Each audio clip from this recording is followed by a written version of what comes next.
Is here, yeah. It's actually a nice, that's the view looking through the box.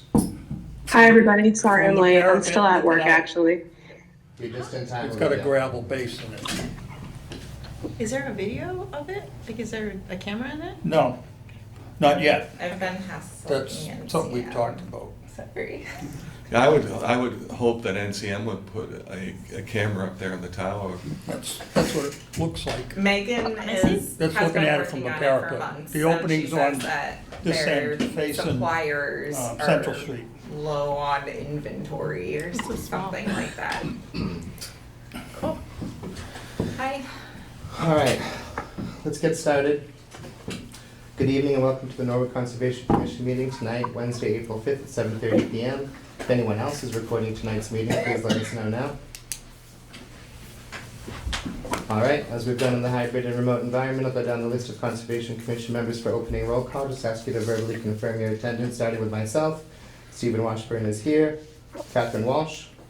Here. Carly Rockland. Here. Peter Bamber. Here, John Gear. Yeah, Kelsey Quinlan. Here. And Olivia Haglund. Here.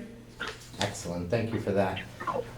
Starting off on our agenda, we have reorganization, as is typical, in line with local election. We have our Conservation Commission reorganization where we'll vote for our chairperson, vice chairperson, and treasurer. We can begin with nominees for the chairperson and move on from there. anybody want to be chairperson? Steven does a wonderful job. Thank you. Then I agree. nominate Stephen Washburn as chair. A second. Thank you, Mr. Bamber. Thank you, Ms. Walsh. As we've done in the remote and hybrid environment, I'll go down the list of Conservation Commission members and ask you to verbally state your position on this vote. Starting with myself, I'll abstain. Catherine Walsh. Enthusiastically, yes. Carly Rockland. Aye. Yes. Peter Bamber. Yeah, I'm not that enthusiastic, but I mean, yeah. Peter. John Gear. right. Kelsey Quinlan. Aye. And Olivia Haglund. Aye. Okay, I'm enthusiastic. Thank you for that. Thank you, Peter. Thank you, Steven. Next up, we'll have nominations for the vice chairperson. Currently, Catherine Walsh fills that position. Anybody else want to be that? No? No? No? Oh, I nominate Catherine as vice chair. I'll second that. That was kind of underwhelming, Peter. As we've done in the remote and hybrid environment, I'll go down the list of Conservation Commission members and ask you to verbally state your position on this vote. Starting with myself, Stephen Washburn is in favor. Aye. Catherine Walsh. I'll abstain. Carly Rockland. Aye. Peter Bamber. Wildly enthusiastically, yes. Thank you. John Thank you. Gear, Aye. Kelsey Quinlan. Aye. And Olivia Haglund. Aye. Thank you for that. And last up, we have our treasurer's position, currently held by Carly Rockland.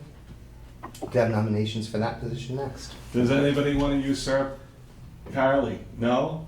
I'd No? be happy to have her. No? Oh, I nominate Carly then.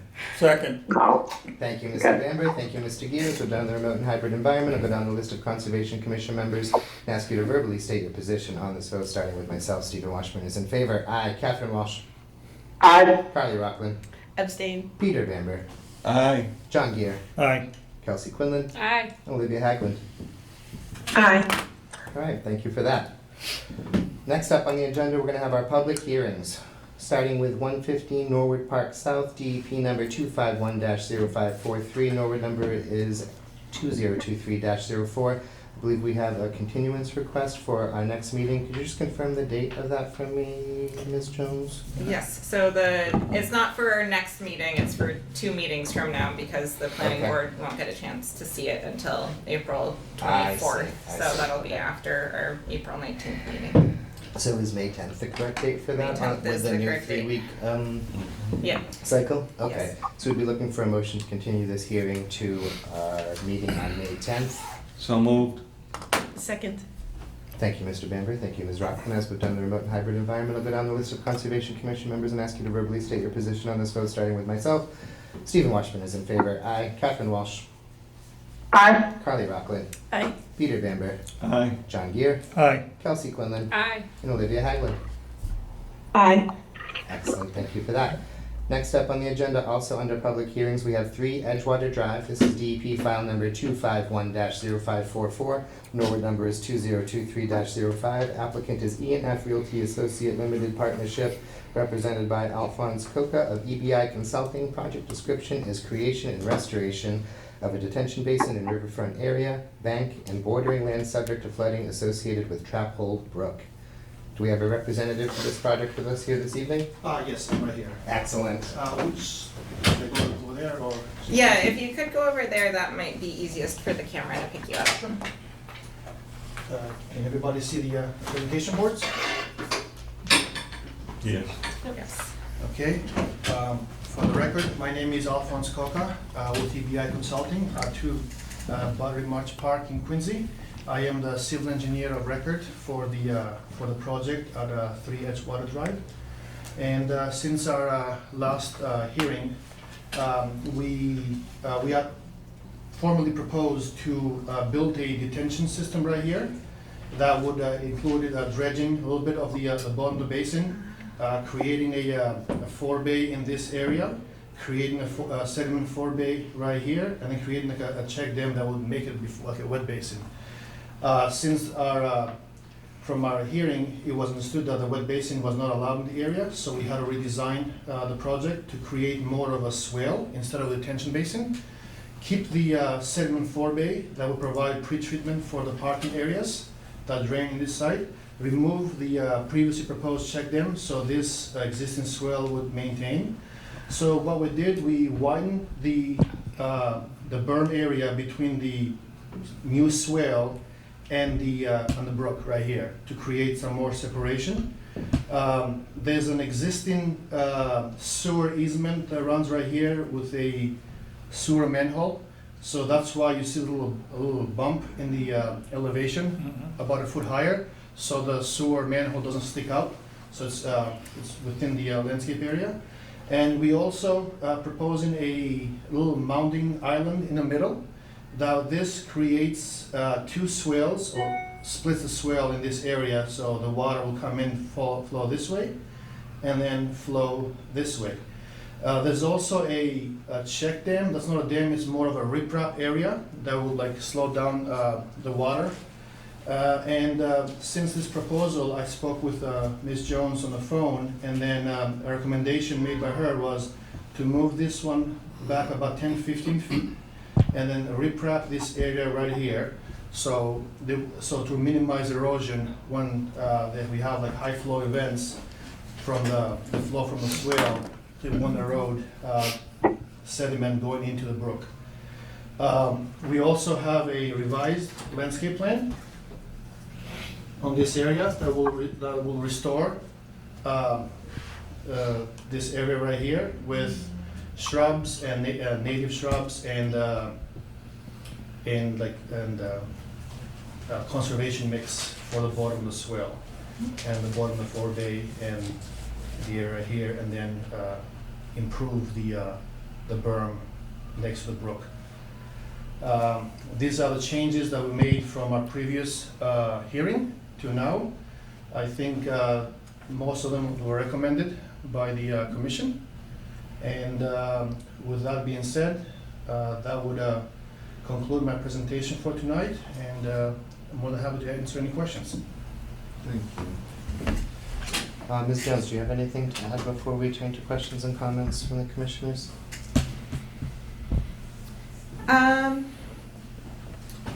I don't have too much to add. I was thinking about potential conditions for this plan before the meeting, and I can pull up if the commission does vote tonight to issue an order I was thinking particularly that, phasing would be important, so, for the portion that, where the current check dam is close to the brook, either, cause right now the site, has been stabilized with vegetation that has grown in over the course of the summer.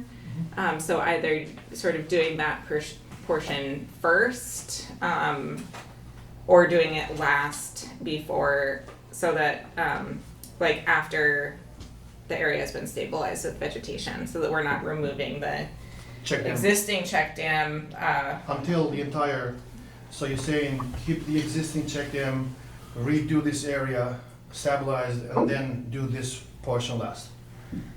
either last or first. First, okay. Yeah. I don't know if you have thoughts about that in Um, terms of phasing.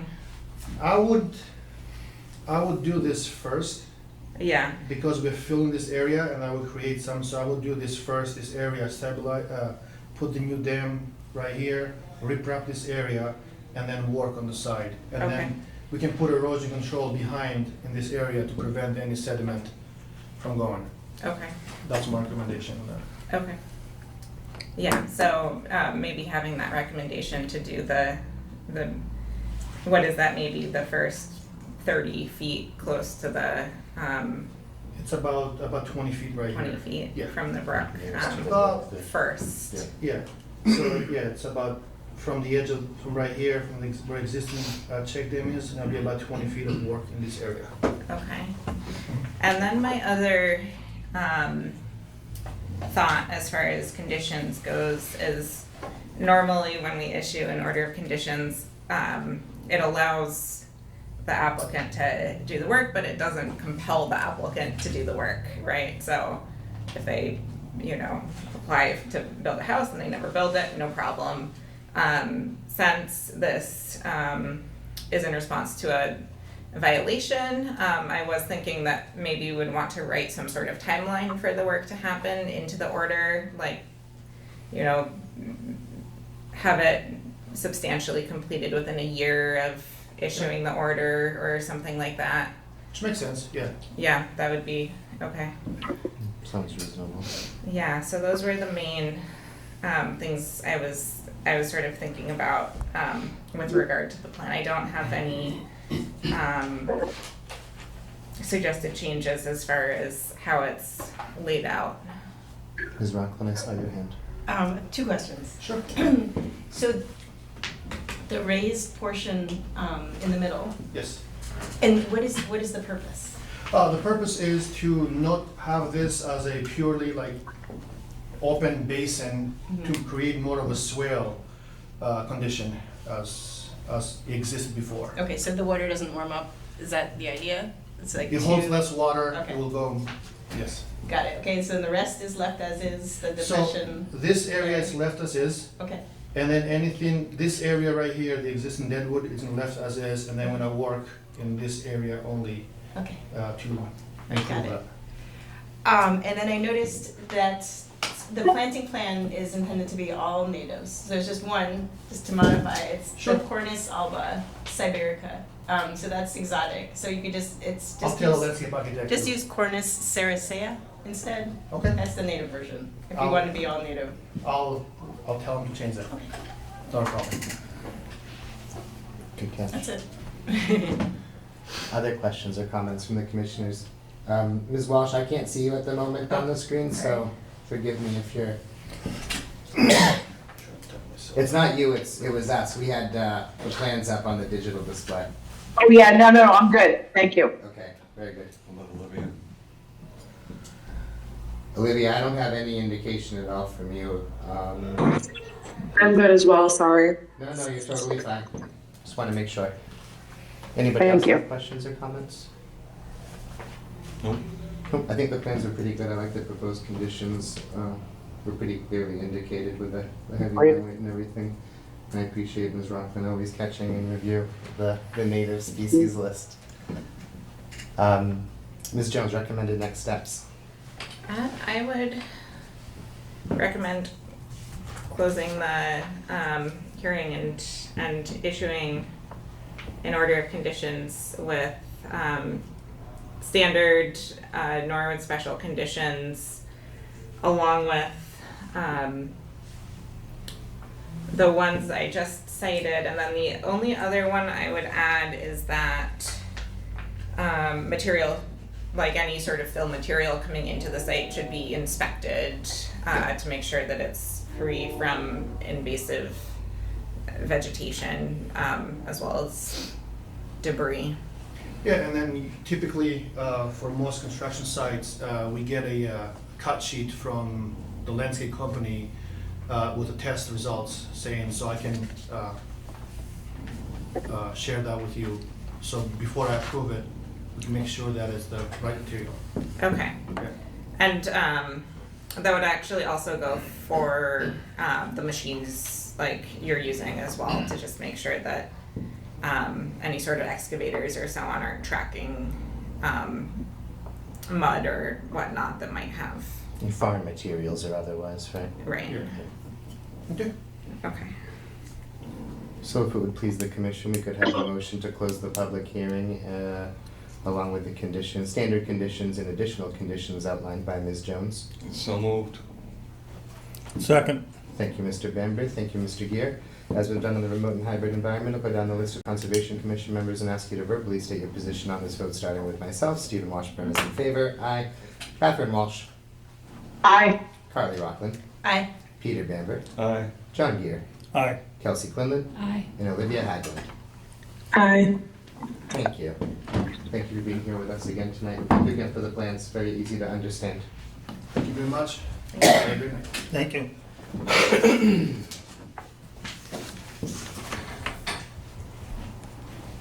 All right. Next up on our agenda this evening, we're going to move into certificate of compliance requests. Starting with, it looks like 59 Puritan Place. So we did have another request for a continuance to April 19th. And I did sort of request that this be the last continuance, otherwise that the commission would just issue a negative, deny the COC request if the property isn't ready by our next meeting. But I would recommend for now continuing until April 19th. So moved. Thank you, Mr. Bamber. Do I have a second? Second.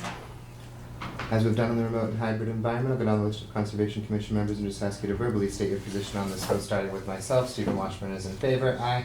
Catherine Walsh. Aye. Carly Rockland. Aye. Peter Bamber. Aye. John Gear. Aye. Kelsey Quinlan. Aye. And Olivia Haglund. Aye. Excellent. Thank you for that. Next up, also under certificate of compliance requests, it looks like we have 429 Neponset Street. This is going to be DEP file number 251-0496, Norwood number N2018-07. Yes, so we do have Chris Nation here with us for this agenda item, and I want to add that as part of this, that certificate of compliance would also cover a previous order of conditions that was issued for the property and then lapsed, and this order of conditions was renewed. So also DEP number 251-0368 and ORD number N2005-02.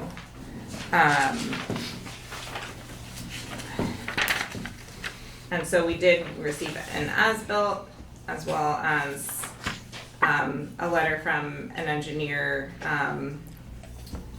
stating that this plan was built substantially in compliance with the approved plans.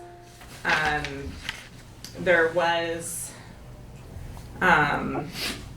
one thing that caught my eye was there were stairs shown on the as-built plan that weren't shown on the approved plan, which provide egress from the second egress from those properties, and which I think typically the commission would not allow additions to buildings that were not approved that are closer to the wetlands than what was approved. I would still recommend granting the certificate of compliance in this case. The egress is required for the building code. It is permeable. It's slatted wood over gravel, and there would be no building code friendly way to remove those. And the dwellings are inhabited at this point. And I believe that they're condos as well, which means that if the commission doesn't issue a certificate of compliance for the entire project at this time, it will become each condo owner's responsibility to get a partial whenever they want to sell their property, which would be a tremendous legal headache for us and them moving into the future. It's definitely less than ideal, but I think I still think that issuing a COC is the best way to move forward on this one. And do you want to explain sort of the history of the property, Chris? Sure, if that's helpful. Thank you. I'm Chris Nation, representing the owner, and happen to be the site work guy and the one who pulled the permits to build the place. Not sure how familiar anyone is with the property, but Joseph Robichaud owned it. He got it permitted over a decade ago, built a bunch of things. Vividly. It was in disrepair. We came in the picture, purchased it from him. The order of conditions was renewed, and then we kind of got involved, had a purchase and sale agreement, and got the property. It's it's confusing for me as well, even, and I've been there, doing the whole thing. But it was certainly an innocent oversight. It's just what was built there is the egress landings and a set of stairs there is minimal as can be and still achieve what's required in the building code as we understand it. The landings are as small as they can be width-wise, depth-wise. The stair that exits from that doesn't face the resource area. It goes parallel with the building. Just to further explain, the property, if you're not familiar with it, is completely encased, roughly right on the lot line, or just our side of it by a foot or two, with a 6-foot tall solid fence. It's not, you can't see through the fence. There's no gates on it. It's I mention that because how I gather most commissions are concerned about the inevitable creep, and from my perspective, at least what this has going for it is that maybe these decks didn't show up on an original application. They are there now, built as minimal as possible, and I don't see any further creep in that fence that Joseph had put in the very beginning of the project still remains. It's in good standing now, and the intention is that it would always remain. I think that captures what I would be trying to get across there. Yeah, so there's a white vinyl fence that was present in 2018 when this order was issued, that separates the grass lawn area from the Did you resource reuse area. any of the previous foundations or anything like that? Nothing was saved. That's what I thought. So if you can remember, if you recall, the first building on the right was occupied. Right. Christine, his daughter, was living in one of the units, and so that building remained. We freshened it up to try and make it like new again, and then all the other foundations, everything was completely removed. Good. So it does reflect. So then planning board had a substantial package after conservation that we were involved in, and then it was like when Holly mentioned this, I'm like, what stuff are you talking about? But that was just further back, and my piece was working with planning board and the building department, and it was like, wait a minute, this deck's on all those landings with a set of stairs on all those plans. And so, of course, when I go to look, I'm like, oh, well, she's right, they're not there. I understand the frustration and challenge, and these kind of things is certainly nothing new, right? I've seen this before where you're going through the process and you're like, oh shoot, we didn't put a deck on there, this is certainly the type of thing that comes up. Certainly an innocent oversight, I'm gonna call it. And we weren't the ones that started the conservation hearing and the original approvals. It was something we jumped into, deep in the Yeah. process. And Certainly I've been I'll add, right, were you there for this, Steve? Was You were there this- for the second one. I think the Okay. second, Yeah. Yeah, so Not the first, certainly. the approved plans were lacking in a lot of the detail that normally we would see on a It's a site story plan. for another day. Yeah. Yeah. So they really just showed the stormwater infiltration, which was good, and then sort of the existing disturbed area, without, showing plantings or the extent of asphalt or, so I think that is sort of how one of the things that contributed to this. Yes, Mhm. that's pretty accurate. Mhm. And I think that we've had at least one round of formal revisions to our plan requirements and our local regulations and bylaws, and certainly a few improvements to our own awareness of what we should be looking for when we review plans, Right. since this has come across the table last. So And it's different ownership, so. indeed, yeah. Other questions or comments from the commissioners? Can you I turn guess- over to the cameras for me, Holly? Oh, sorry. Yeah. Ms. Rothman, go ahead.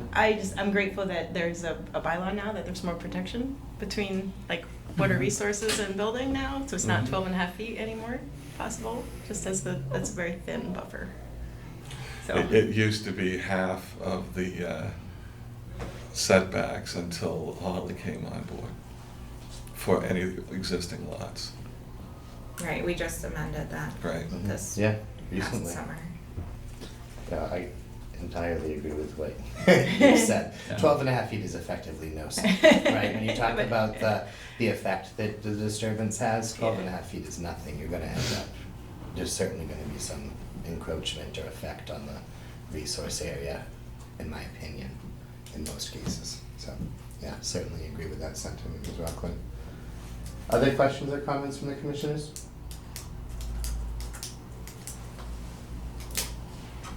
Ms. Jones recommended next steps, I think perhaps a motion to issue certificate of compliance for both of the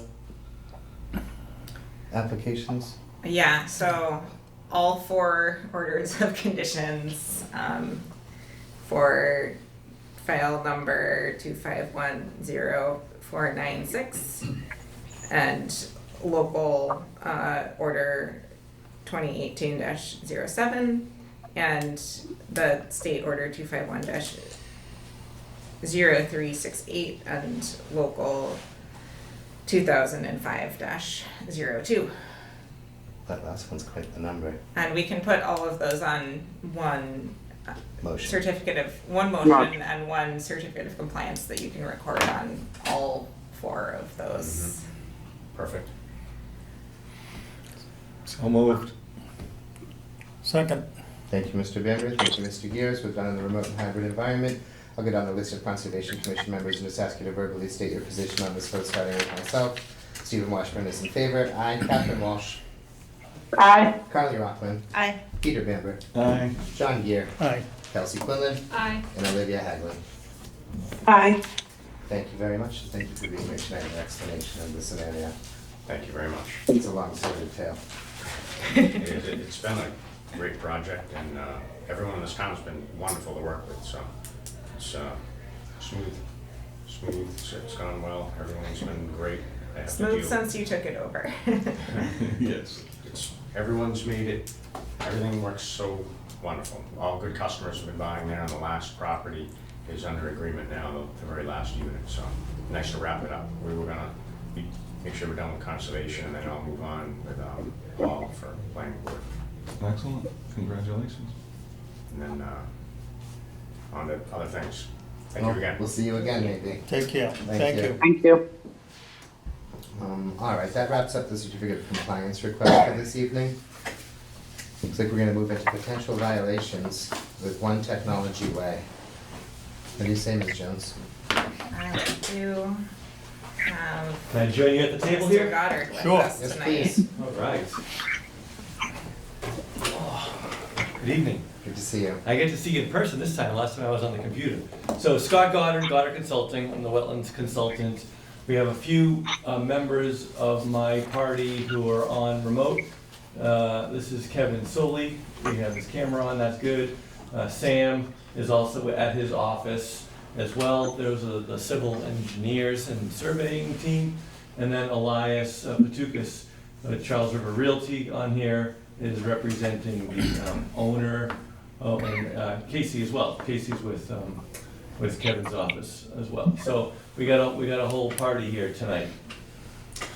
What I would like to do is bring the commission up to speed since our last meeting. We were given a number of marching orders of data collection and such, and we've been kind of hustling to advance this along. We're here to try to work out a solution for what is an interesting, somewhat unique situation. So we put together a brief PowerPoint presentation, and Kevin's controlling it, so thank you for that, Kevin. And I'll just talk through it a little bit, and at some point turn it over to Kevin to summarize where we are up to. I'll break it into two parts, and we'll keep it fairly brief. There'll be kind of a historical summary, kind of what our understanding is of the history of this property and how we got to where we are today. And then secondarily to that, we have completed a land survey of the property. And so we're excited that we have that now to present to you as well. So what we don't have, and what we'll hopefully land a discussion toward the end, is next steps moving toward a mitigation solution, permitting solution, and kind of where we're going to go from here. But a lot of the data that we've been trying to collect, we have made significant progress on. Okay, so this is just a cover sheet. You can move ahead from that. Let's go back sort of in time to, and do a timeline of events. So all these will have the date on the bottom, looking at old aerial photographs or USGS maps to understand this area of town. So the red outline here shows a forested hillside. This is a high point, okay, where it says hill. And the reference where I have outlined in white that says area of interest, that's the general quadrant's not the right word, but region of the site, the northern tip of the site, where the forested area was recently cleared, where we're talking about the presence of an isolated wetland. So I highlighted here because otherwise there's no context for you to understand where it is we're looking at. So historically back in 1919, 100 years ago, there was an off-site stream network, there was a forested hillside. Let's move ahead from there. Kevin, 1932, nothing much has changed, same context. Advance from there, now we're into 1936. So 1936, something interesting starts to happen on the property. You can see on the left-hand side, we have two rounded features. Those are hills with a valley cut out in the middle. So this is indicative of a gravel operation commencing. So even though we don't have an aerial photograph, we can see from the topographic changes that sometime 100 years ago, plus or minus, the landscape is starting to be altered by mechanical means. Next one, Kevin. This is, at least by easily available public historical aerials, this was the first one readily available to us to pull up. So 1957, we're in the Elvis Presley generation here, and what's going on at Technology Way is gravel pits. So what we saw in the topo from the 30s is in full swing here in 1957. So go back to the 50s, yeah. So what I want to point out here is consistent with what you'll see on the site if you attend there. This yellow line, where he has his cursor, is kind of the toe of the slope. Everything to the right of that, the land rises substantially. So that cut in slope that Holly and I saw when we visited the site, you see there today, was created sometime in the 30s, 40s, 50s during gravel operation. So everything from what is now Route 1 moving eastward to that yellow line is active gravel pits. And in the middle of it, see where I have the label that says water right there in blue? That would be typical of a water feature when you're interpreting an aerial photograph like this. So sometimes the shadows and water features can get a little tricky to interpret, but it's fairly safe from my experience doing this to say that that is a water feature. Now what we find on the site today, and kind of looking back historically, is that this cut slope cut pretty deep into that hillside. So this was a big upland hillside, a large hill, and this land was likely brought down 30 or more feet. I mean, this was the center of the hill was here, remember, so that came way down, probably even much more than the 30 feet. And it's my assessment that the cut likely almost certainly did intercept the groundwater table at some points in here. So what I'm starting to develop a picture of as I look through these is we had an upland area, a non-wetland area, not adjacent to nearby streams and ponds and rivers, but we have an upland situation that was then created a groundwater interception situation. So go to the next one, Kevin. Here it is in 1969. We're still pre-Wetland Protection Act. More or less, the whole site is denuded of any vegetation, even to the area off-site. The entire slope has no vegetation on it. We don't really see any signs of water interception here, but this would be typical of gravel pits where soil is moved, it's filled, it's raised, it's cut. It's sort of a dynamic situation, and we don't know the timing of the year of these photographs. It could be in the fall when groundwater is low, when you see water more typically in the spring. So more or less we have a completely denuded site, vegetationally and soils-wise, in 1969. The next one. 1978. Okay, so what here, I'm gonna guess this is a spring picture. What you start to see in 1978 is areas that have likely sat at a cut elevation into the groundwater table. So when you see these dark spots that have water labels, under today's definitions in your bylaw, we might call those isolated wetlands or something like that. At the time, it would be part of an active gravel pit. Even active gravel pits today that are ongoing, that have features, sometimes those features still remain altered as the gravel pit goes on and on. But this kind of shows us what happened. The slope was cut.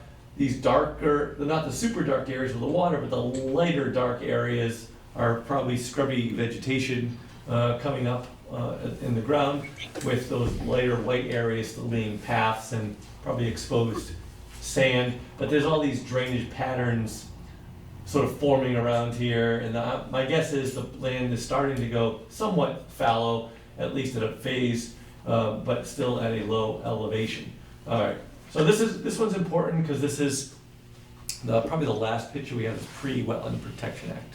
Wetland Protection Act regs would be 83, so that's when the regs come into effect. Wasn't the act actually in the 70s though? Yes, but there's no enforceable regulations until 83.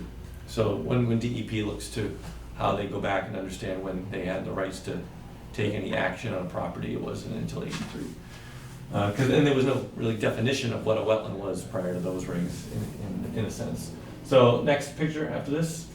Mr. Goddard, I don't want to interrupt or derail you, but I also noticed it appeared at some point there may have been a water body to the north of the area of interest that disappeared when the site appeared to have been filled or cleared. Let's back up a little bit. No, not that one. Or maybe right here, up there. here. See there? Yeah, That and looks like water to me as a That- GIS that- professional. I would say water as well, yep. And then if you go to the next slide, Yep, next slide after that, forward, Kevin, Mm. it's just gone. gone, Yep, right? And yep. then if you proceed again here, we see there's actually a structure in that The location. buildings up And I'd there. imagine that displacing that water could also create a situation where, Well, what you're gonna see here too is, so I think this whole site was developed, at or in the groundwater table. And that's what we're gonna see Yeah. moving this forward. Mhm. So, correct my last comment, this is still pre-Wetland Protection Act regs, 1980. Site doesn't appear to be all that active. We see some remnant water features, I'll call them water features, where these darkened spots lie. Go forward now, Kevin, again. 86. So big jump now from 80 to 86. So now we're in kind of let's call it the Wetland Protection Act era of regulations. A building and parking and grading was all done during that window of time. It looks to me like, based on my field observations and of that and these maps, that the grade of the ground elevation probably didn't change much from where it sat during its gravel pit era to when the building was put up. So I'm thinking that this is where the Analog Devices building is, right? So that building was put in, parking was built around it, and it's basically a large, flat site. You can see this superimposes some topography lines on the right-hand side of the site, which is where that cut slope is. And today we see that slope all along here. Now, what I do superimpose here, even though it sort of predates its creation, is in the early 90s, mid-90s, the DEP created their mass DEP wetlands data layer at a 12,000 scale. And that was based on 93-ish, 95-3 aerial photographs. So I took that data layer, which is a relevant data point for this conversation, and I just back superimposed it on top of the 86 aerial so that we can see what the feature that the DEP data layer was calling out kind of in, if I reverse the clocks a little bit as it were, because this area now doesn't change all that much between 86 and now. It's sort of an inactive portion of the site. So, 70% of the site now is developed, and then we got 30%, we'll say, that's now somewhat inactive, and we have a remaining spot that's that darkened area that was more indicative of where that old gravel pit was cut. There's also a feature shown somewhat off-site to the east as well, but keep in mind, this is a big slope. It's like a 30-foot grade change from when you're standing down here to when you're up on the hill. And this is all heavily vegetated now with pine trees and a bunch of other understory vegetation species. Go ahead, forward now, Kevin. 1990, not a whole lot's changed. The parking lot is more well-defined. If the 86 one was more maybe during construction, perhaps. At the parking lot, you can see now the final state of where the parking lot sits today is completed in 1990. We're looking up at that area of interest, the spot that's marked as a wet area, I'll call it for lack of a better term, shows those features of having that darkened area. Moving on from 1990, go ahead, I'll get another one, Kevin. 2001, not a lot's changed. You can see some vegetation is coming in. That's either trees or shrub level stuff. Most of this area is more indicative of shrubs than trees. There's a basketball court now in here, and there's a little blue line that goes in that sort of linear shape here, and then that dark spot doesn't look quite as dark in this picture. It's hard to tell the exact, I don't have the date of this picture handy, but why don't you go forward again? But by now, the basis of these outlines are in the prior iterations. So 2013, I think this becomes relevant now because your bylaw was in effect, and I think my read of your regulations were that in 2009, your bylaw and regs were modified to include isolated vegetated wetlands. Where the prior version that dates back to the 80s or something, there's an old version of it that wouldn't have contemplated that, but then in 2009, and you guys can correct me if I'm wrong, you're the experts on it, that's when IVWs perhaps would have been brought in to your regulatory scheme. Is that true, Peter? Yes, it is. Yeah. Okay. So that was my reading of it too. So in here, I still show the green spot, although it's useful to know it's less evident, I would say, in that area. It's not looking as dark, but it's also looking a bit more vegetated, just kind of that whole area. There's now a volleyball court built in there as well. So now we're getting closer to today. We're 2013, we're now only 10 years out. Everything else hasn't pretty much changed. You got building, parking on through all sides of us, all built low and right at the groundwater table. I don't think these buildings don't have foundation, substructures and, basements and that kind of thing. They're basically built on slabs. And there's water bleeding at the surface, in a lot of these spots that have been drainage problems since their creation. They were kind of built a little too low, probably for good building practices back in the early 80s. Next one, Kevin. And can I add to that? What's that? Can I add to that, Scott? Oh, yeah, go ahead. To line. Can I add to that the drainage coming off the roofs of both those buildings is, all that roof drainage is coming off onto our site. Yeah, so that's a good point, Elias. So this, where it shows this white building to the north, number 15, okay, that's actually in the next town over, that's in Westwood. There's a couple sources of drainage. I guess we can use the word drainage as appropriate. Certainly, this building and all of its parking and roof runoff has no stormwater mitigation whatsoever. In fact, there's very little stormwater management on this entire complex, this whole region. But everything from number 15 does discharge onto the subject site and is in part a contributor to the problem. So now, in addition to having a whole site that's cut down too low, in effect, we now have the generation of runoff from a lot of impervious surfaces on and around our site that really don't have a whole lot of places to go and lack proper stormwater management. So The entire area of interest is surrounded by pervious surface. yeah, so there's compounding problems here. The site has drainage issues. So then the question becomes, where's the convergence of historical practices, gravel pit, constructing too low, I'll call it, for lack of a better term, kind of human-made depressions that would have in time converted to something that your bylaw would then regulate post-2009. And do these features, to the extent that they're present, do they serve important functions and values under the local bylaw? Certainly under the Wetland Protection Act, anything in this area. Is this, by the way, Kevin, is this the last picture in the mix here, or is there one more if you go forward from here?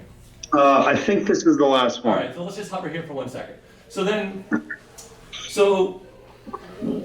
that's where this conversation then moves to, is, in my mind, as a wetlands professional, the Wetland Protection Act has its set of functions and values. It's representing certain performance standards for alteration of those functions and values of resource areas. Your bylaw has made decisions that there are additional resource areas that are worthy of protection beyond the state of Massachusetts' findings, which is fine and certainly your purview. When I come across these isolated features, I often find it's useful to evaluate them on a case-by-case situation and ask the kind of questions that I think the bylaw begs to be answered, which are, what types of functions and values do these features protect? Are they worthy of protection in the first place? How were they created? Do we look differently at something that was by human alteration, by excavation in this case, versus, let's say you find a small vernal pool in the woods and it's not created by any human activity, it's created by sort of nature, as it were, and it's offering good wildlife habitat and things like that. I view them not in the same basket, somewhat different. So we want to start thinking about, I want to start thinking about, to what extent does this area warrant protection, number one. Two, to the extent that we have altered an area of isolated vegetative wetland per your bylaw, how much do we want to mitigate for it? Would that mitigation necessitate being in the same location? Or are there other locations on or off site that might provide better protection of wetland resource areas within the town of Norwood? We're in a densely surrounded, commercialized area here. We're segmented from other surrounding resource areas, so there's a disconnect from important ecological corridors. This is important information, in my opinion, for how we decide how to move forward. So, based on our prior conversations, Elias, wrong thing Sorry, here. We lost you, Kevin. Hold on one second. It's You lost me? I'm, We got a different screen here for a second. So, I'm just moving to my photos of the site, just to aid the discussion. okay, good. So that's helpful. So that picture that Holly just showed on her screen. I can go ahead and start sharing, Well, but if we why don't we let you wrap up your Yeah, let me presentation, wrap up. Scott, and Just then pull back up the commission and Kevin's myself Yeah, can yep. respond. presentation if we could. And- And that's good that Holly has those pictures too, so that'll be helpful for everyone to see. So after we had our last meeting, there was the enforcement order ratified by the commission. The applicant, and with my assistance, engaged the services of Soli Engineering. Kevin created a site plan, so a full survey was done of the property, of its existing conditions. And then, so Kevin, why don't you talk through your site plan? Sure. And then we can kind of take it from there. Sure. So thanks everyone. For the record, my name is Kevin Stoley. I'm a licensed professional engineer in the Commonwealth. Our offices are actually at 11 Vanderbilt, right here in Norwood. So I think this is the first time my office is actually before you, but I'm sure it won't be the last. So it's good to meet everybody, albeit virtually. Look forward to being there with you guys in person, but I just had something else tonight that kept me from doing that. But so we got a call from Elias and from Scott to talk about this issue up at One Technology. So we were able to get our surveyors out there mobilized to get a current map of the existing conditions, which is reflected on the screen here. What we did is we digitized and captured that limit from the GIS mapping, just to kind of give you an idea of the orientation on where it was shown previously. And then, as we understand the charge of how we need to address this and how we need to kind of really get our arms around the stormwater aspect of this issue that we're dealing with, we went and prepared kind of an overall watershed map to really be able to understand what's contributing to this area and how is it really being managed. And the reality is it really isn't being managed much at all. You can see this kind of captures and shows how much of those properties to the north is basically draining directly onto our piece without much control or measures in at all. And actually you can even see on here, there's kind of like a darker spot on this aerial that's actually standing water.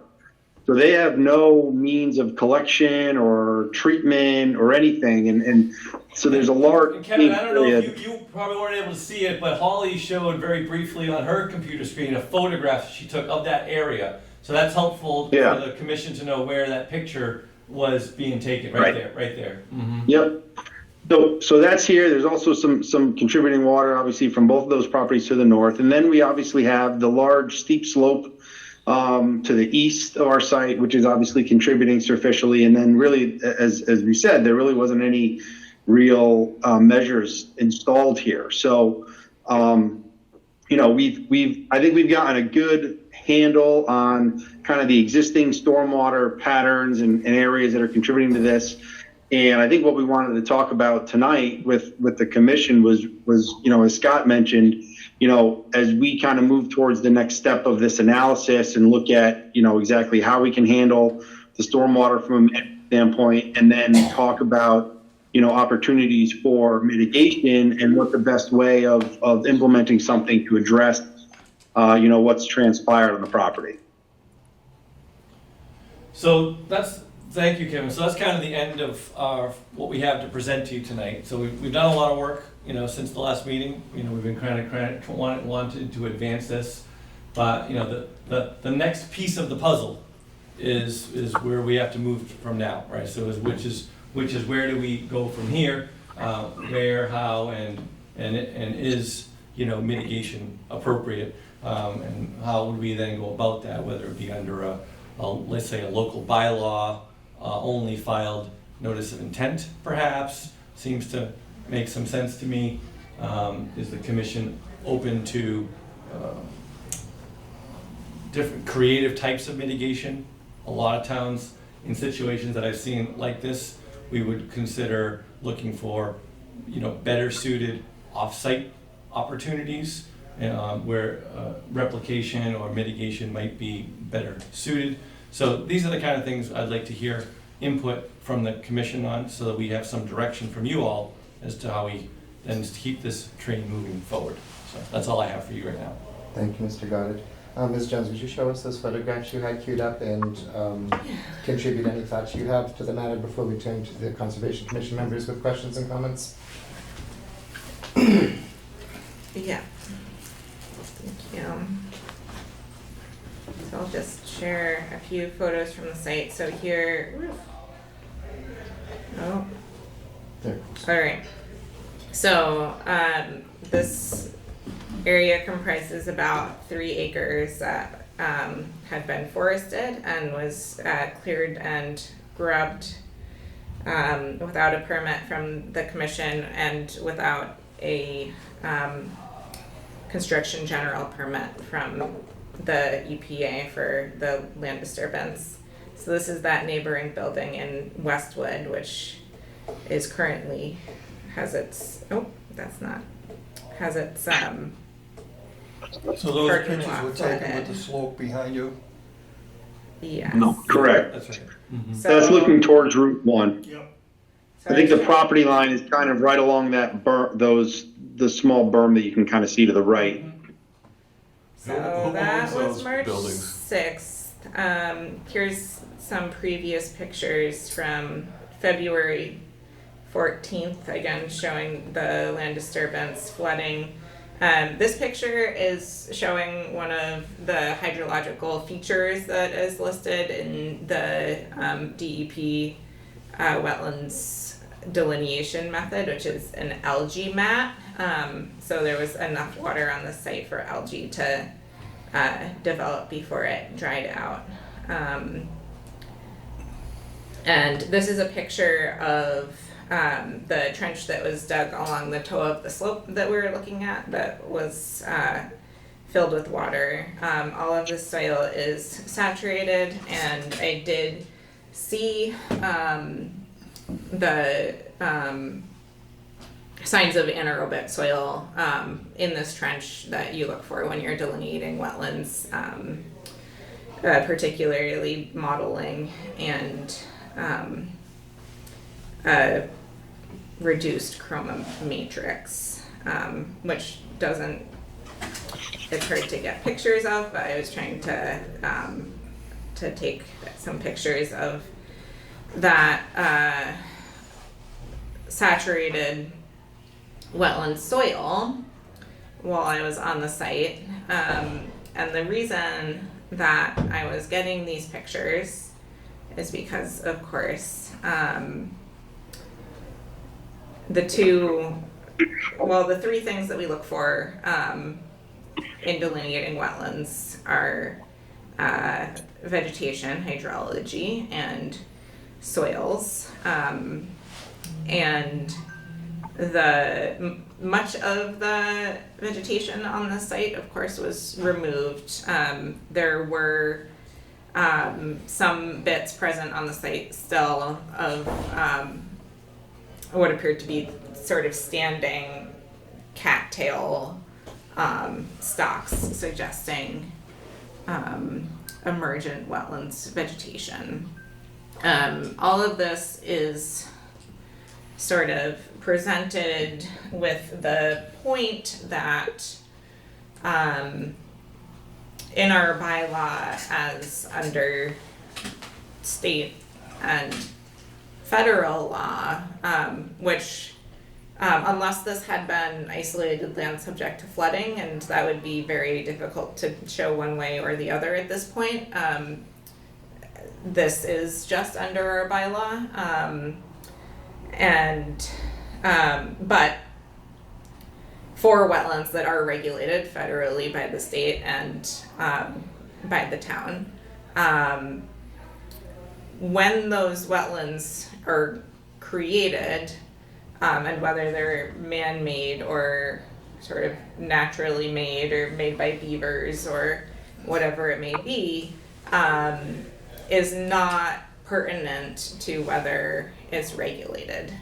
The commission had an enforcement action for a wetland that was created in a gravel pit nearby this site at 825 University Ave just a year ago, and that wetland was delineated back in 2006 as part of the construction occurring nearby, as an example. As another example, one of the most man-made wetlands I can think of in town is the fire pond at the end of Endicott Street by Winsmith Mills. That is a regulated resource area. When those condos were developed, they had a notice of intent that was filed with the Conservation Commission for that very ugly pond surrounded by concrete walls that just smells bad every year. And even though it was man-made, it was made, it still contains those resource areas of land underwater in that case, and bordering vegetated wetland, and therefore is regulated. In this case, the resource area is an isolated wetland. Had the applicant wanted to argue that the isolated wetland wasn't fulfilling any of the functions and values that are enumerated in the bylaw, I think that prior to the cutting and filling of the wetland would have been a more opportune time to evaluate that and make those arguments before the commission than afterward. And I'm a little bit disappointed that the work wasn't done today to evaluate what those functions and values that the wetland was fulfilling had been. It seems likely that it was fulfilling a number of them. I think it could be presumed that flood control, pollution, habitat, at the least were all values that were being protected by this wetland that are listed under the bylaw. So I think that's kind of arguing non-significance under the bylaw is really a significant uphill battle that at the point of the wetland being gone, the presumption is that the wetland was supporting those values, and you'll have a lot of difficulty rebutting that presumption. Should you attempt to do so. And I'm not necessarily suggesting that, I'm just throwing it out there as a discussion point, right? I've had many times that I've been working on sites that we found basically a notice of non-significance, and you could fill in an area with no replication. I've done this many times. Can you provide an example of like a file number? Because I've never seen a notice of non-significance issued. Sure. Okay. What I could say this is that even if there were some functions and values of significance, then the applicant would have the ability to file a notice of intent to still alter those areas. And we still could do that. And come in, even though it's after the fact, basically ask permission for the commission to then, fill, alter, modify those resource areas. And we need some mechanism to try to move this forward, Right. so I'm just trying to think out loud on how that could happen. Okay. Ms. Jones, do you have anything else to add before we turn to the commissioners? I do think a notice of intent is the appropriate route forward, that would include restoration. But yeah, that's my piece. Mm-hmm. Yeah, I would say, consuming Mr. Goddard's narrative, I saw a situation where before the Wetlands Protection Act existed, it was like the Wild West of development occurring in this area. There was, to the north, clear presence of hydrological features. On the site, there was a small hydrological feature that came and went at some point. And then there was a significant amount of development and pervious service generated all around the area of interest just prior to these regulations in the first place being conceived. Not the ones related to isolated vegetated wetlands, but the Wetland Protection Acts that may have been applicable to some of those former hydrological features, in particular ones to the north of the site that I noticed being displaced that I pointed out. So you also see that like the topo contour in the historic topo maps presented sort of connect with that northern hydrological area. And it strikes me that the excavation that occurred kind of created a connection to that hydrology to the north. And that's kind of what I took away from the historical imagery and the narrative that was provided. Then when I look at the site and the photos, and I consider, geez, was this serving a function, and is there opportunity to perhaps like mitigate or replicate elsewhere? I think to myself, if you don't do something in the realm of mitigation or replication here, it would seem to me that looking in my crystal ball, you could expect this to just turn into a water pit. And all of the vegetation and wetland features that were contributing to like stormwater and runoff mitigation and providing other benefits like habitat and beyond, in their absence, I think you're just going to look at a bowl of water filling up there. It's such a low elevation, and there's just nothing happening. It looks like just dirt, gravel, and mud, or what have you. So yeah, I guess that's my sentiment. It seems like there was a lot of disturbance, a lot of development.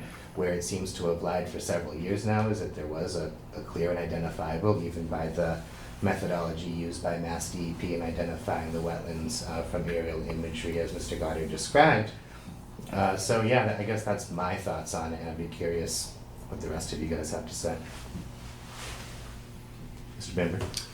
Well, it lay fallow for 40 to 60 years based upon the timelines we saw. Mm-hmm.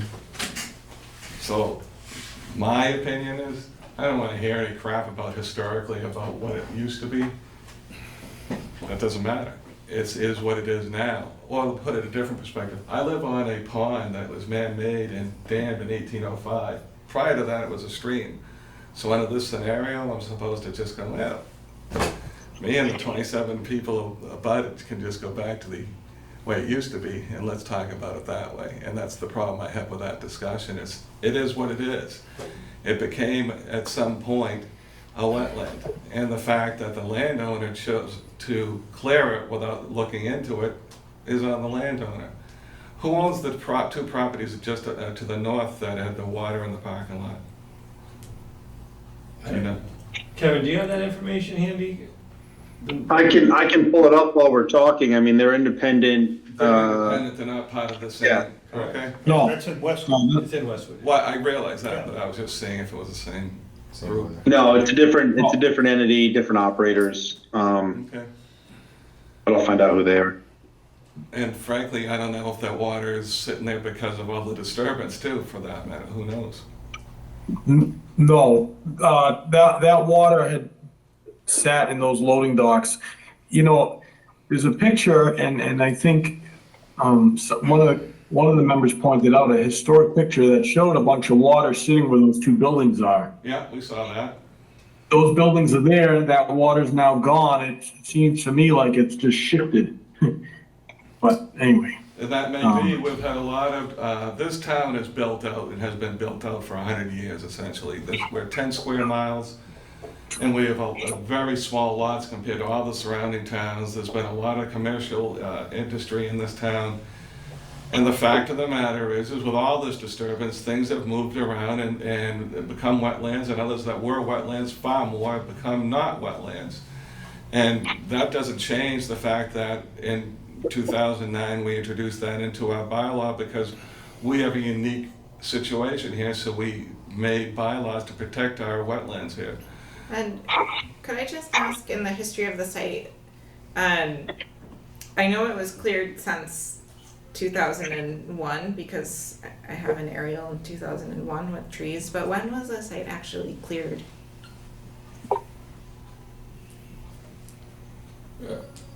Last year. Most recently cleared, is that the question? Yes. When did this work happen? Yes. Well, I know some of Yeah, some of the earthwork was happening more recently because I stopped it. Was it 22 or 23 when it happened? 22, last year. Okay. Thank you. Mr. Gill?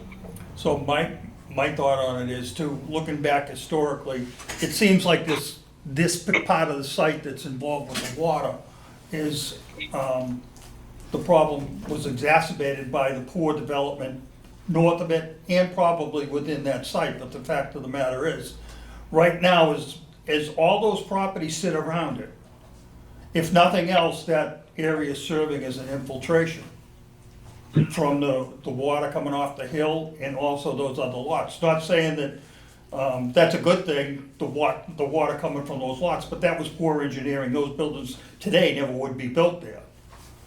But that's not our issue. So it is a wetland, it does serve a purpose, so. We got, well, one thing, that's a little upsetting, and it should be to Norwood, we've got buildings in Westwood that are generating tax revenue, right? Tax revenue for the town, that are dumping their water on a Norwood Properties landowner. I think That's that's gonna a civil impact- issue. Right, That's gonna that's a civil issue you should take up with the landowner. we're going to, but it's just not right. And that's why, we have what's kind of been created, man-made created here over the years. We would really like to explore off-site mitigation. To try to replicate here in the middle of, replicate wetlands in the middle of a heavy constructed, developed area with a ton of impervious, rooftops, asphalt, grades where there's more rooftop than asphalt, and the grade is, the runoff is coming from those rooftops and asphalt onto our site. I know it's a civil matter. And then you got rooftop and asphalt at a much higher grade coming down off a hill. It's just, I don't want to say it's almost it seems to me like a waste to spend money to replicate on site, and we can use those funds towards maybe a habitat or an area that's more of a critical concern for the town. No, I've seen this done in many other towns. This is a common practice. I don't want to spend a bunch of time talking about off-site replication, but I can say personally, I'm not at all interested in discussing as it pertains to this discussion. I have seen that occur in many instances otherwise, and I'm definitely welcome to hear what the rest of the commission says, but I can't get past the fact that there's been so much water displaced here that if this wetland isn't restored, it's gonna fill with water, and you're gonna see likely inundation of all anything even remotely close in elevation to the water we're seeing collecting here now. I feel really strongly that the correct course of action here is to replace what was destroyed on site. I can also say that, sort of dovetailing on what Mr. Bamber had to say about the catalyst of the inception of these bylaws and regulations, Norwood has the least amount of green space and open space when compared to all surrounding towns by percentage of area. And frankly, there's just not a lot of places to shoehorn more replication, and this is multiple acres perhaps of disturbance that's occurred. So I don't know, I guess I don't want to be in any way an obstruction to the consideration of offsite replication if other commissioners are open-minded to that idea, or if Ms. Jones would recommend it. But I also don't want to see a bunch of time spent spinning our wheels talking about something that, at least as an individual, I wouldn't promote at all. What do you say, Ms. Rockland? I think last time when we were talking, you had mentioned that no matter the origin of a wetlands, it's protected under our bylaw. So we've discussed the history of the site, and those uses seem to have produced a wetland, but it still is a wetland, and so it's protected. So therefore, I would continue to protect it as a conservation commission. I think under what I and the commission thinks the many values of a wetland isn't just this specific scenario of in nature, not, pristine condition, not surrounded. I think it fulfills stormwater, reduction purposes, and nature somewhat put it there to a degree because it's the only area of that surrounding area that does not have impervious surface. So I do think it's served a purpose for the past few years, and without that in place, I do agree that there probably are going to be considerable flooding issues in the future, or the water will find its way back there anyway. So just one point that I'd want to offer is I think as we've been looking at this and all our conversations with the owner and with Scott, there needs to be some work to be done to address the stormwater and managing that. Whether the mitigation and restoration takes place on site or off site, certainly. The part of the process, and filing an NOI is going to include some stormwater measures because even in previous conditions, there was flooding on the abutter that wasn't properly managed and addressed. And there's no water quality aspect of it. And those are components that we can propose and we can implement as part of anything that happens next on this property. Yeah, I'd like to see a solution here that helps recognize the functions and values that the commission, in the bylaw are identifying as important, as well as the substandard stormwater management that's currently happening on the site. If there's a way that those two worlds can kind of merge, in an end game that gets us there, then I think that it can be kind of a good solution for the site. So, Ms. Walsh, what do you have to say? Well, I think I agree, Steve. I think I wanted to see what can happen on site before we go to offsite mitigation, right? And so I think we're all in agreement that an NOI is going to get submitted, and so we should see options. But I think the preferred option should be mitigation on site and our impacts that occurred because of this on site. Thank you, Catherine. I would just add two more functions that I think are specific to this site a little bit. As we've talked about, it's not just stormwater. It sounds like this wetland was intersecting with groundwater. So we have groundwater protection. And I think it would be extremely difficult to put in gray infrastructure that would provide the amount of pollution reduction and groundwater protection that was provided by the topsoil and the vegetation and the wetland that was on site. I was just checking as well our GIS, and it looks like this is, I'm going to verify outside of the meeting, but it does look like this is outside of our groundwater protection district, but it's outside of the protection district by one parcel boundary,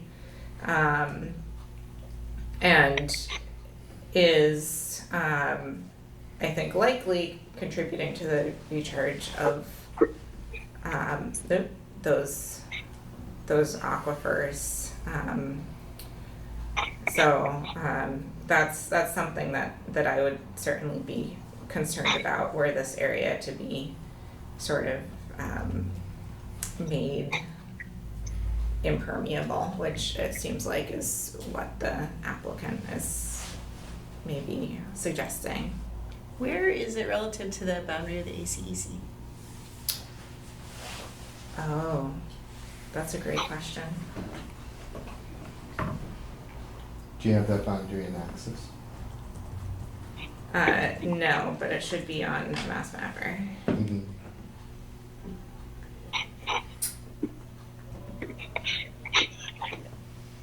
Mr. Goddard, while Ms. Jones pulls this up, could I ask, is the stormwater analysis that I saw presented in the figure with shades of green, is that derived from survey grade elevation information on the site, or was that, where are the elevations from?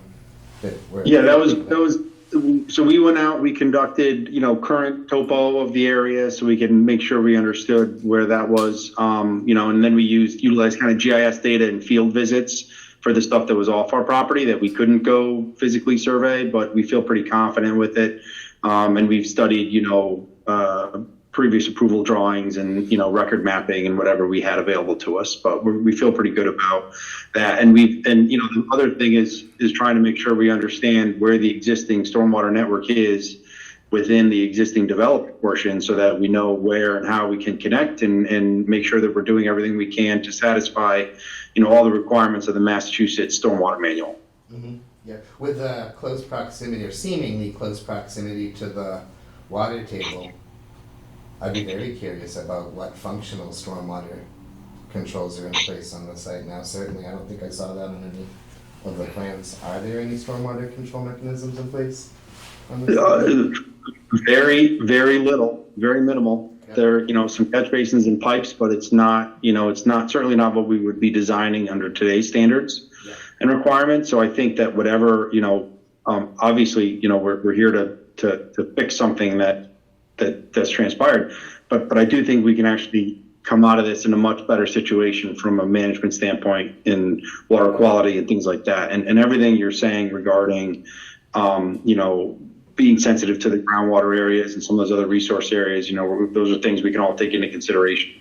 And there are also, as Kevin, there's plans. also in part, so I'll call it a curtain drain, but there's a stone trench along a fair bit of that cut and slope, particularly behind the analog parking lot, that has some ports, access ports. So there's been some Mickey Mouse efforts to try to capture the water, so that, because right now water bleeds, or now prior to this, whatever. I mean, there's been water bleeding out of the hillside, flowing over the parking lot, creating icing problems and safety issues and things like that. And then there's a couple of catch basins in the paving right now, so you might get bleed outs of water, and it might just make a kind of a sheet flow mess that goes into catch basins. So here's what I'd like to suggest. We would like to take your feedback, go back to the drawing boards. We've done a lot of work on this. There's still work to be done. Could you give us 30, 45 days, say for example, to engineer a solution, come up with a mitigation proposal? We'll file a notice of intent under the Norwood bylaw, because I think that's the direction that I'm being requested to move this in. And then we'll hold a proper public hearing in response to this enforcement action under the bylaw. That's what I think, if I'm hearing you guys correctly, should be the next steps. Ms. Jones, what do you say? It sounds fairly in line with what I had in mind. I would suggest May 10th. Yeah, that, like, have it filed by May 10th? Mm-hmm. That seems, since you already have the survey done, does that seem I think that seems reasonable, right? Does Kevin, you think you and I work together on this, we can get it done by May 10th, or do you need more time on the engineering That's side? 6 weeks. No, I'm confident we can work towards that and provide formal materials prepared for May 10th. All right, if there's extenuating circumstances, I'll stay in touch with Holly, but we'll aim for the May 10th. Yeah. So I have just one more question. I'm just curious, how confident are you that the water that's coming from the north is all surface water? And that it's not, where you had those water bodies in your historical drawings, that there's not something perking up under those buildings forced that way? Well, we have a combination issues, surface water and groundwater. So when you're out there, it's evident, and if we stood there together, I could show it to you. Okay. We definitely intercept the groundwater table with that cut in the slope.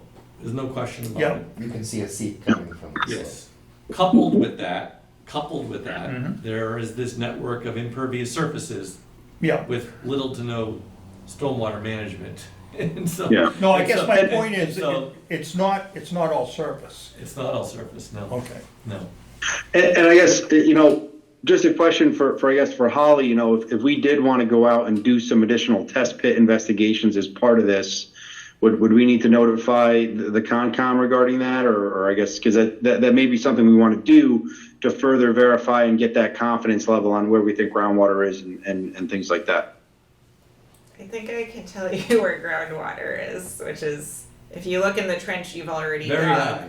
Very high. That's Well, where- but it's interesting though, because the actual elevation of the road to the side is actually lower than some of the elevations of standing water over on the site. So I think what's likely contributed to this is because there's been, little to no stormwater management of this, this site's probably been inundated with surface runoff for years, which is going to carry, finer particles, which is going to create some impervious layers, which is probably, impugning its ability to actual exfiltrate. I would just chime in and say that it strikes me with all of the modifications to the site, there's likely a very complex scenario unfolding with the groundwater, and I would encourage a better understanding of what's happening there, but I suspect you need a pretty high resolution insight, which what I'm saying is that you're gonna put pits everywhere to really get a sense of what's going on, or you need to use a smaller shovel, right, and use a temporary monitoring well or boring location or something to get a sense of water elevation. And I can't really tell you exactly how to do your job, surely, but I just No, of course. there's a lot of complexity on the site, and I think if you dig 1 or 2 test pits, you may end up getting some false sense of understanding or an incomplete understanding of what's happening with the groundwater and the area of interest and outside the area of interest on the site. And I just think you need some reasonable resolution data to determine what's happening with the groundwater, and as such, I would see what Ms. Jones has to say certainly, but I just think test pits sound like they're gonna get carried away fast. Okay. Yeah, I mean, when I was out there during dry conditions, soils were pretty well saturated. But I would say it's just typically you would be able to do a test pit in buffer zone without under the Wetlands Protection Act, which speaks to this, where our bylaw doesn't. You would be able to do that in buffer zone without filing, but not in the resource area. We're in a situation where we don't know exactly where the resource area is, but it seems like it's been disturbed enough that it, doesn't maybe matter if you do a test pit. So I would be probably okay with that. Okay. Yeah, better Thank you. understanding of the groundwater situation would be welcome, I think. Yep. That'll be part of our task. I had one last question. Please. You mentioned icing and sheeting across the impervious surface coming out from the side of the slope. Is that since the cutting of? That's been a long-term problem, probably since 1986. Okay. I would think That so. has been there forever. I actually, years ago, did some work for Analog and used that parking lot, and it was a sheet of, you couldn't even use a couple of the parking lots in the winter. Okay. Yeah. Okay. So I think we hopefully have- our solution can address some of the safety concerns and drainage problems and the wetland things all together. We'll have to get our creative caps on here. It's wonderful to see a holistic benefit come out of something like this, right? I hope. Totally. Me too. Yeah. I would just note that I personally sort of am leery of the construction of a stormwater feature in lieu of a wetland, even if it's something like a wet basin that's serving similar functions. Because I sort of, with an eye to the future, stormwater basins become exempt from wetlands regulations. And so I don't, want to see you develop a stormwater solution that's serving those values that then in 10 years you can come back and, pave it because it's not legally considered a wetland anymore. So that's just something to think about in terms of sort of the regulatory perspective. Yep. Understood. Yeah, I mean, I think we'd be looking at something that would meet that definition of a wetland or a constructed wetland system, so that we could, so that would be something that'd be applicable, moving forward. But that's very good feedback. Other questions or comments before we close this portion? I think we have some pretty clear direction moving forward. I appreciate the presentation, the historical figures, the interface that we've had this evening, certainly. So if we're expecting the plans May 10th, then we would be hearing them on the public hearing would be May 31st. So we could either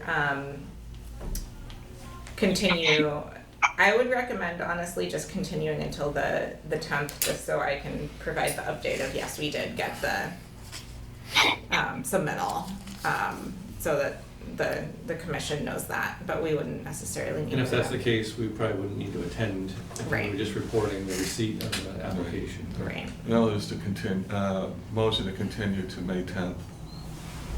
Second. Thank you, Mr. Bamber. Thank you, Mr. Gears. We've done the remote and hybrid environment. I'll go down the list of Conservation Commission members. Just ask you to verbally state your position on this vote, starting with myself. Stephen Washburn is in favor. Aye. Catherine Walsh. She said aye. She said aye. Carly Rockland. Aye.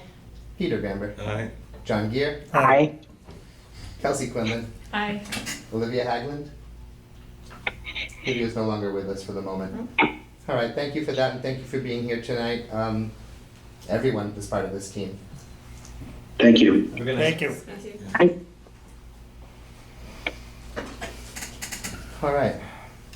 Next up on our agenda, it looks like we're gonna move into Conservation Commission business, starting with an Engreen Orchard update, and perhaps some conversation about a spring workday. What do you say, Holly?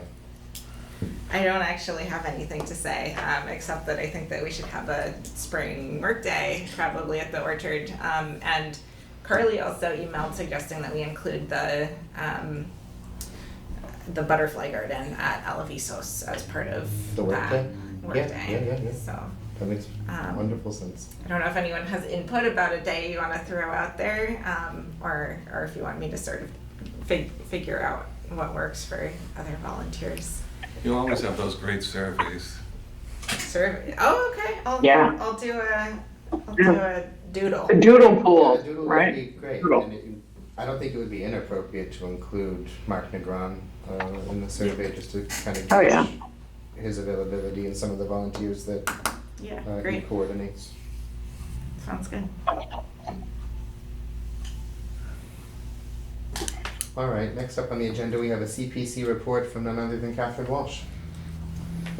So, no change from what I updated you all on. The warrants are all being drafted today for town meeting. And, we are moving forward with, all of the projects that have been submitted.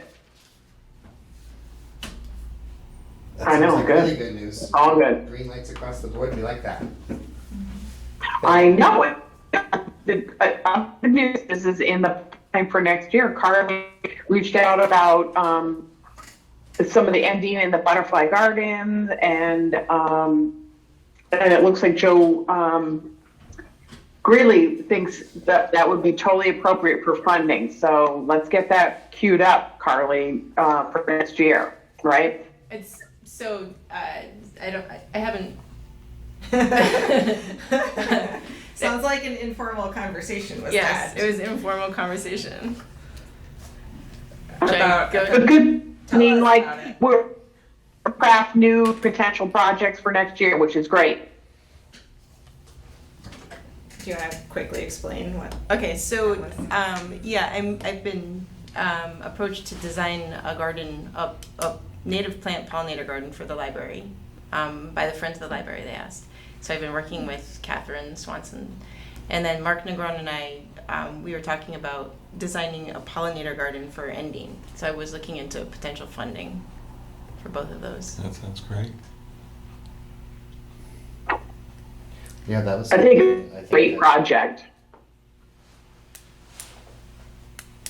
The I audio agree. is out. Yeah, the audio is a little like disrupted at the moment, Catherine, but I agree with your sentiment. It sounds like a great project. I think maybe when we first talked about some of the different ideas surrounding the orchard, we kind of had to like reel it in and focus on like the orchard. But we had talked about pollination and a pollinator garden, learning area and otherwise. And I think it's awesome to see some progress considered on those fronts. So yeah, thank you, Carly.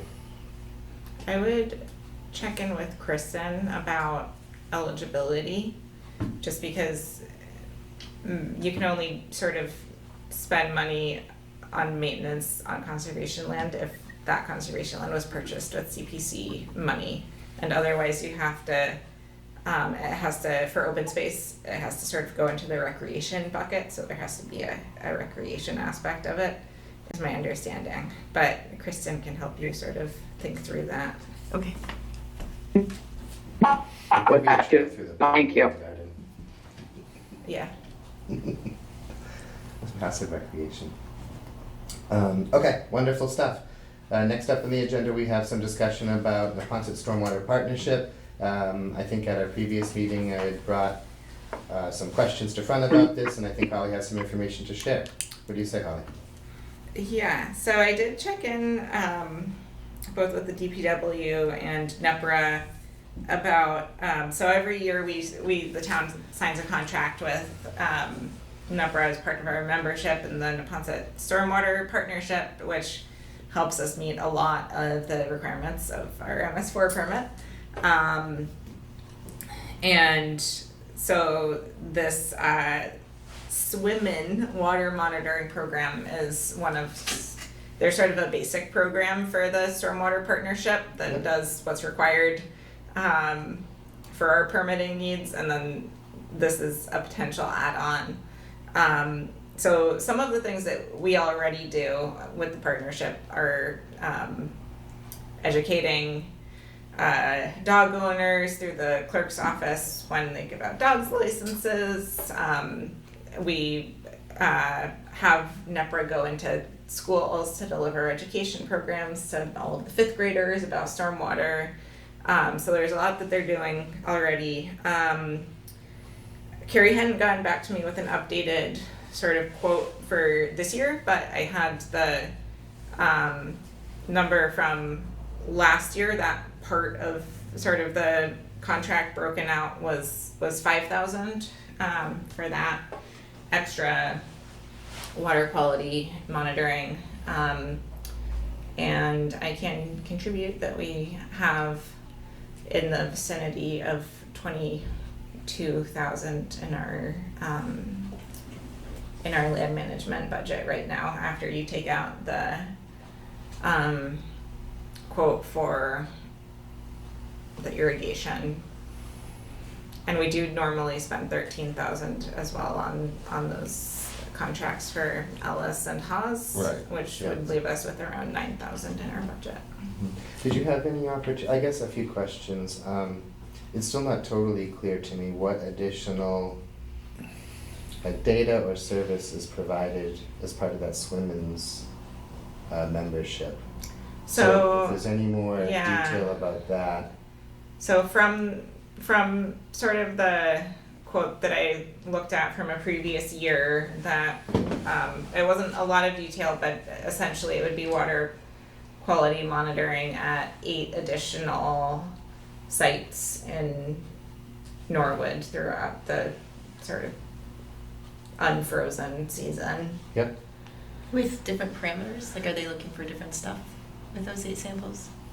Kelsey's nodding. I've seen the map. Yeah, there's an interactive map for the communities that participate, and they do monitor for various things that you would typically see in that MS4. So things like temperature, turbidity, I think, like bacteria levels. So Yeah, I don't pH, know things like that, pHs, and I don't know specifically, but I can look on the website. I think they do and- nutrients as Nutrients, well. okay. Yep. There's some element of this program that also provides recommendations surrounding opportunities for stormwater BMP retrofit and establishment of new BMPs based on the data that's generated from the program. Do you know if that's part of this component, or is that something we already enjoy? I think Or- that's likely something we already enjoy. So so currently, I know that in the last couple of years, NEPRA has worked with the DPW to recommend 5 different potential sites in Norwood for green stormwater retrofits. Yep. And Declan from NEPRA and Mark from Norwood together decided that the 2 sort of most fruitful to pursue were at the Cleveland School, which is across from Ellis Pond, and at the Savage Center, which contributes to the Germany Brook watershed. And so NEPRA and the town have already designed 25% designs for those 2 locations for green stormwater retrofits. And I had applied for a grant through MAPC, our local planning organization, that is allowing us to further those to 75%. And we will be discussing those designs on April 13th at the senior center. So I think that sort of initial picking of sites that NEPRA helped with might be what you're referring to. I am also working with 2 different groups. I'm working with MAPC again as part of a different grant that they got funded through the EPA to redevelop a green stormwater retrofit siting tool to incorporate environmental justice. So they already had a siting tool that was GIS based that looked at any number of factors, like is the parcel owned by the town, the permeability of the soils, and proximity to receiving waters and all types of things yeah. like that, right? Yeah. Yep. I'm sure you could rattle off a list that's quicker than I could, but right, so they're sort of adding on top of that. Is it in an area that doesn't have as much green space as other places in town, and is it in an area that isn't close to parks, and is it in a heat island? So those types of considerations. So that will be a tool that will be available to the town in the future for BMP siting as well. Mhm. In your notes, you mentioned that there's a consultant engaged to provide perhaps some outfall monitoring. Yeah, Maybe so, work required by the MS4? yeah, so the DPW works with CDM Smith, to complete the, to complete outfall monitoring as part of the, illicit discharge detection requirement of the MS4. But, those, I am not privy to the results of that.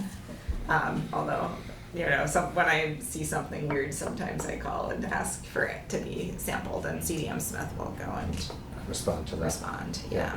Yeah. I guess a few thoughts and then one more question. I think when I looked at this, I felt like the cost is so minimal in the big picture when you consider just how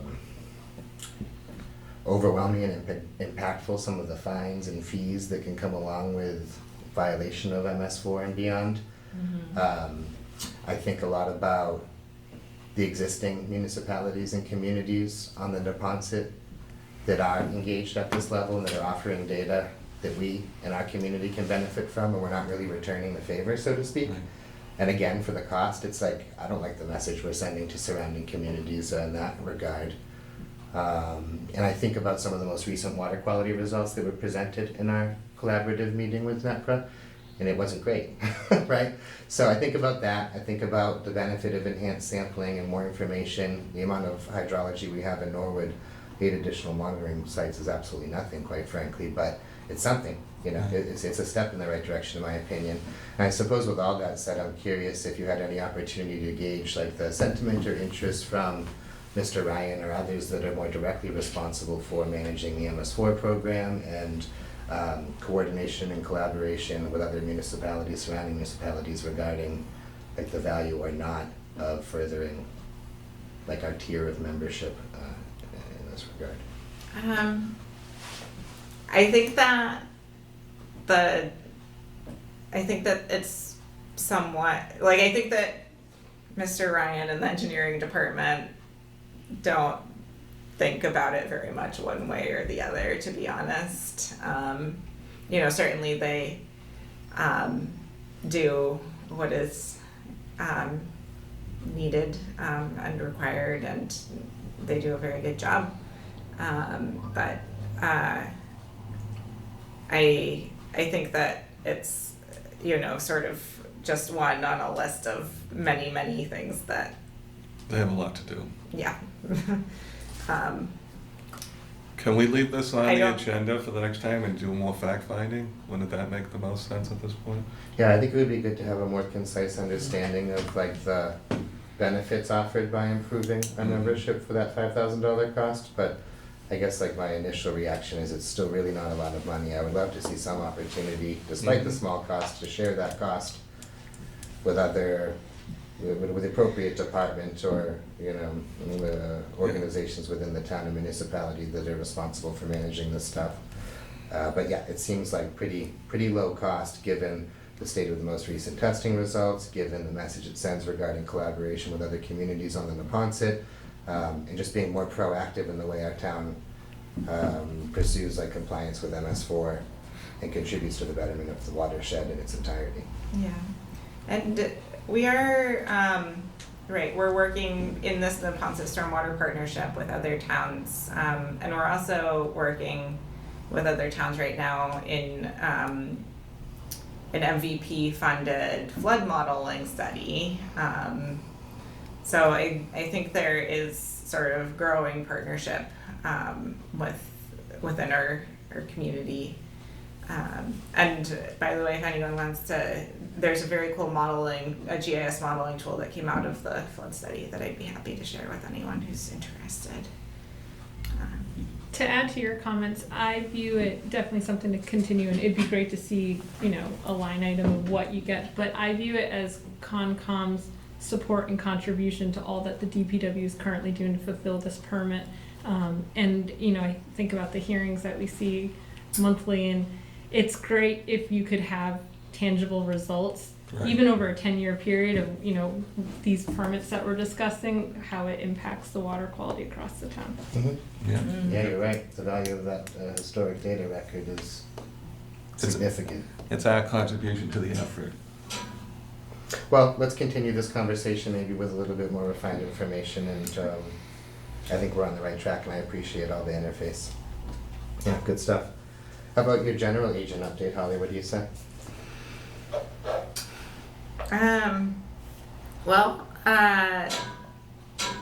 2 weekends ago, I got to join a great volunteer day that NEPRA led with Greater Boston Trout Unlimited to continue the effort of live staking.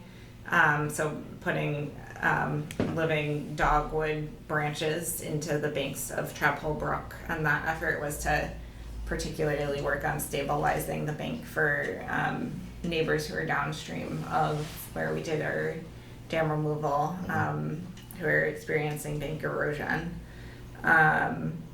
So that was a lot of fun, and I'm grateful to those two community partners. I think, did I mention this already?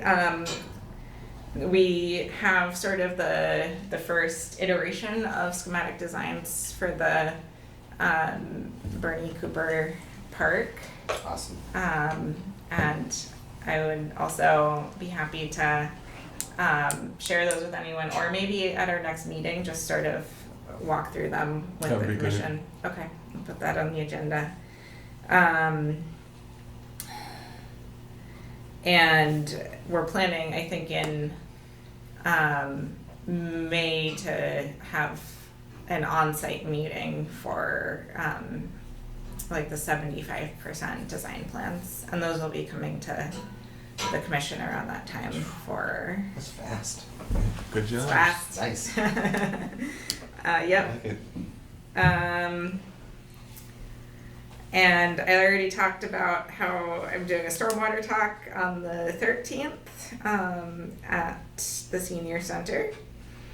And that is not as exciting as the talk a couple weeks after that Carly is doing about gardening with the environment at the library on April 25th, which I'm really excited about.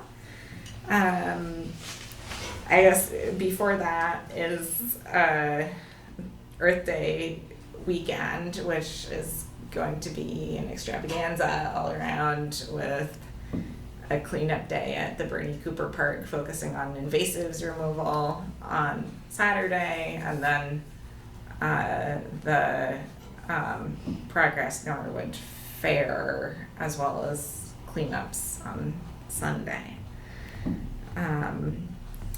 I also found out that back in the fall we applied to the Cultural Council for a workshop series similar to like the foraging workshop that we hosted, and we were awarded that grant for $1,200 for 4 workshops. So that's exciting. So thank you, Norwood Cultural Council.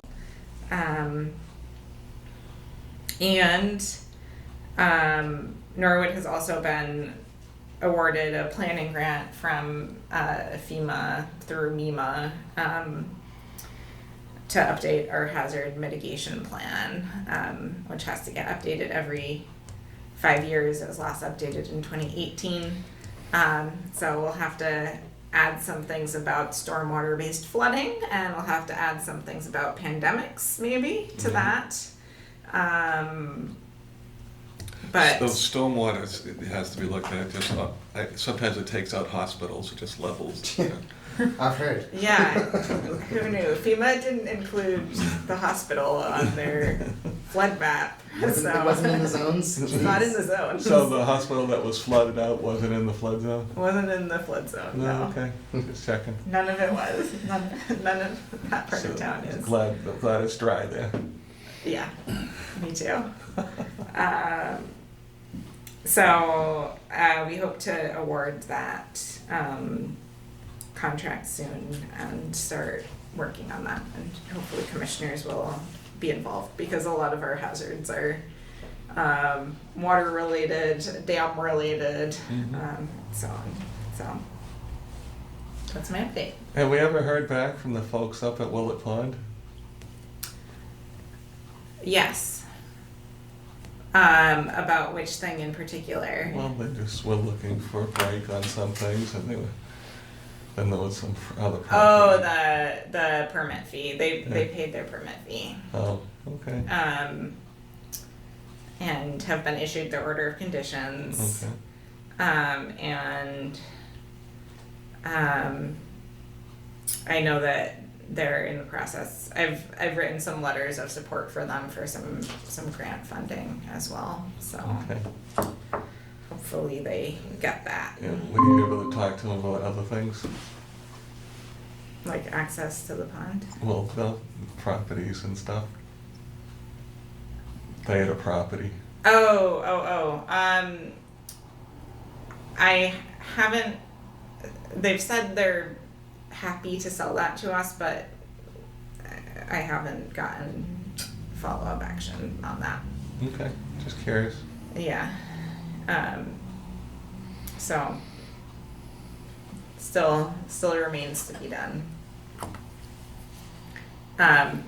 For people not to be mysterious, there's the nonprofit entity that owns Willet Pond and Willet Pond Dam also owns a small inset in the corner of the Bernie Cooper Park that they don't particularly want or need. And so there's been some discussion of either them donating it or the town purchasing it for a nominal amount that perhaps could go toward repairs of the dam. Be interesting to hear more on that. Yeah, Is that what you have for us, Holly? that's all I have. All right. Looks like we have 2 sets of minutes here. Do I need to peel these apart? Or can we approve these together? Is there anyone that needs these separated for attendance purposes? Okay. So I guess we'll be looking for a motion to approve the minutes from February 15th, 2023 and March 15th, 2023, assuming there hasn't been any glaring typos discovered. There's just 3. There's 3. Can I just give them to you?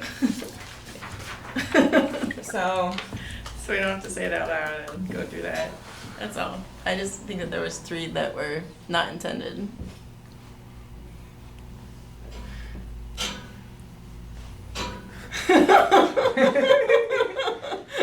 Why is I this, just don't think it needs to why be a is group this my discussion. favorite part of every meeting? So I always feel bad. I always feel like, oh, I'm going to put a burden on Carly again.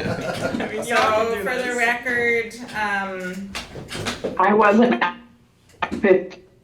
Yeah, but we decided it doesn't matter. You can just vote on them anyway. Fed them. I'm not sure what this should have said. Just I don't. So for the March 15th, 2023 public meeting, I think Carly's change would be in the line of page 3. She said revegetation of the buffer zone would provide a greater benefit than rewooding the area. And it's unclear what rewooding means. I wasn't sure. So- I was recalling from the conversation what we said, and I didn't know if that reflected my the conversation. suggestion would just be to strike that and just that revegetation of the buffer zone would provide a greater benefit. And then the second one was that Ms. Jones said the garden was being grubbed. I think that is what I said, was that it was grubbed, So grubbed. which means like the turf was, Turned over. torn up. Remember you And did say vegetation that was because I removed. didn't know what that word meant. Yeah. Wow. Yeah. So, Yeah, what a small diameter stuff, developers we'll just talk get a it lot out of the about clearing and grubbing. So when you clear, you cut all the trees, and then Yeah, when you this is where I grub, was you very remove the confused. stumps. Like Okay. any small But- diameter, like growth and things like that end up getting. But I think in this typically- context, I meant that, like, similar to it was plowed, but they didn't use a plow, they used like A grub hoe. a grub hoe. There we go. But that is what I said, Okay. even if it What didn't make happens when sense. you're old? You have to use old tools. So, I was thinking community garden. So I think the motion for February 15th would be as written with the deletion of rewooding the area. And then for March 15th, the suggested change On page 2.3,